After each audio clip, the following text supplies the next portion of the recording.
호세아서. 호세아는 그가 에브라임 혹은 야곱이라고 부르기도 하던 북이스라엘 왕국에 살고 있었습니다. 남유다로부터 분열된 지 200년 정도 후의 일이죠. 열왕기상의 이야기를 기억해 보세요. 호세아는 이스라엘 최악의 왕 중 한 명이었던 여로보암 2세 때 하나님의 대언하는 자로 부름받았습니다. 나라는 혼돈으로 치닫고 있었으며 722년에는 강하고 악랄한 아수르 제국의 침공을 받아 이스라엘은 초토화되었습니다. 이건 열왕기하에 나오는 이야기죠. 그리고 호세아는 이 모든 일이 일어나는 걸 목격했습니다. 이 책은 약 25년에 걸친 그의 설교와 글을 모은 기록으로 대부분 시 형식으로 되어 있습니다. 크게 세 부분으로 구성되어 있죠. 그럼 어떤 내용인지 살펴보겠습니다.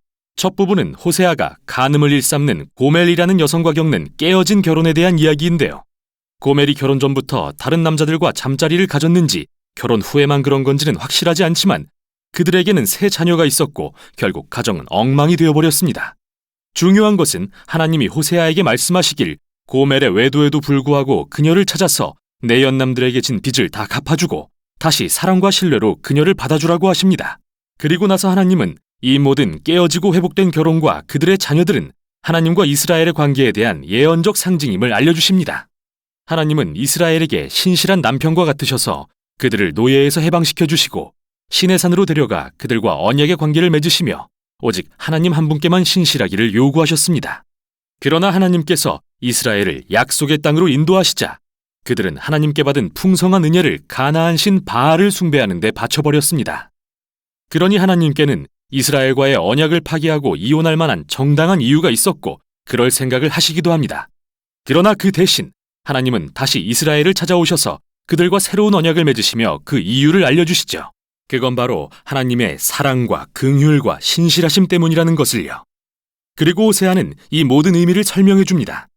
그는 이스라엘이 반역한 결과 당장 다른 나라의 침략을 당해 머지않아 포로 신세가 되겠지만 그럼에도 회복에 대한 소망이 있다고 말합니다. 어느 날 이스라엘은 다시 회개하고 돌아와 하나님을 예배할 것입니다. 또한 호세아는 하나님이 다윗 가문에 새로운 메시아 왕을 보내 하나님의 복을 베푸실 것이라고 말합니다. 이렇듯 이 첫 부분은 책의 모든 주요 내용들을 소개합니다. 반역한 이스라엘을 하나님은 혹독히 벌하시겠지만 하나님의 언약적 사랑과 자비는 이스라엘의 죄보다 더 강력합니다. 그리고 나머지 두 부분에서는 호세아의 시를 통해 이러한 주제들을 더 깊이 살펴보게 됩니다. 두 부분은 이스라엘을 향한 호세아의 고발과 경고에 대한 모음집으로서 각각 하나님의 자비와 미래의 소망에 대해 아주 희망적인 시로 끝을 맺고 있습니다. 4장부터 10장에서 호세아는 이스라엘의 불순종의 원인과 결과를 살펴보는데요. 그는 이스라엘이 하나님에 대한 지식과 이해가 부족하다는 것을 여러 차례 지적합니다. 히브리어로 알다라는 뜻의 야다라는 단어는 단순한 지적 활동을 넘어 인격적인 관계를 통해 아는 것을 의미합니다. 단순히 누군가에 대해 아는 것과 실제로 그 사람을 아는 것에는 차이가 있죠. 하나님은 그렇게 이스라엘이 인격적인 관계를 통해 그분을 알기를 원하시는 겁니다. 하나님은 그들이 자신을 향한 그분의 사랑을 경험해서 마음과 삶이 변화되고 결국 그들도 하나님을 사랑하기를 바라십니다. 이게 바로 호세아가 끊임없이 이스라엘의 예배가 위선임을 드러내는 이유입니다. 호세아는 계속해서 이스라엘이 어떻게 십계명을 어기며 공동체에 심각한 불의를 허용하고 있는지 보여줍니다. 그들은 그러면서도 마치 아무 문제도 없는 듯 성전에 나와 하나님께 제사를 드리지만 문제가 없는 게 아니죠. 그들의 위선뿐 아니라 그들이 다른 신들을 하나님과 겸하여 섬기는 것도 큰 문제이기 때문입니다. 호세아는 그들이 베델과 길갈에 바알의 제단을 세운 것을 여러 차례 지적합니다. 또한 그는 이스라엘이 다른 신들에게 충성을 맹세한 것뿐 아니라 이집트와 아수르와의 정치적 동맹 관계를 신뢰하는 것 역시 반복해서 비난합니다. 하나님이 그들을 보호하실 것을 믿지 못하고 이 나라들처럼 되어 오직 군사력에만 의존하려고 하는 것이죠. 하나님께서는 이 모든 게 오히려 그들에게 재앙으로 임할 것이라고 하십니다. 머지않아 아수르가 이스라엘을 공격하고 그 땅을 유린하러 쳐들어올 것이기 때문입니다. 이 다른 경고 부분에서 호세아는 고대 이스라엘의 역사를 통해 어떻게 이 가문이 처음부터 불순종했는지 가르쳐줍니다. 그는 창세기 27장과 28장에 나오는 족장 야곱의 거짓말과 배반을 언급하고 민수기에 나오는 광야에서 반역했던 이스라엘의 모습을 언급합니다. 또 그는 사무엘상의 이야기를 회상하며 부패하여 백성들을 죄와 재앙으로 이끈 사울 왕을 임명했던 것도 언급하는데요. 결국 호세아가 하고 싶은 이야기는 이 가문의 어떤 것들은 도무지 안 바뀐다는 것이죠. 과연 호세아에게는 어떤 소망이 있을까요? 3장에서 알 수 있듯이 하나님은 그의 백성을 구원하고 회복하기 위해 일하십니다. 바로 이 마지막 2장을 살펴보도록 하죠. 11장의 내용은 아름답습니다. 이 시는 하나님을 자기 아들 이스라엘을 기르고 그에게 모든 것을 나눠준 사랑이 많은 아버지로 묘사합니다. 그러나 아들은 자라서 아버지를 반역하고 배신합니다. 그분의 너그러움을 이용하고서 말이죠. 그래서 이 시에서 하나님의 마음은 갈갈이 찢겨집니다. 언제는 화를 내시며 당연히 엄벌을 내릴 거라고 말씀하시다가도 언제는 또 가슴이 아파 무너지십니다. 그리고 그분은 자비와 긍휼의 하나님이셔서 자신의 사랑하는 아들을 용서해 줄 것이라 말씀하십니다. 에브라임아, 내가 어찌 너를 버리겠느냐?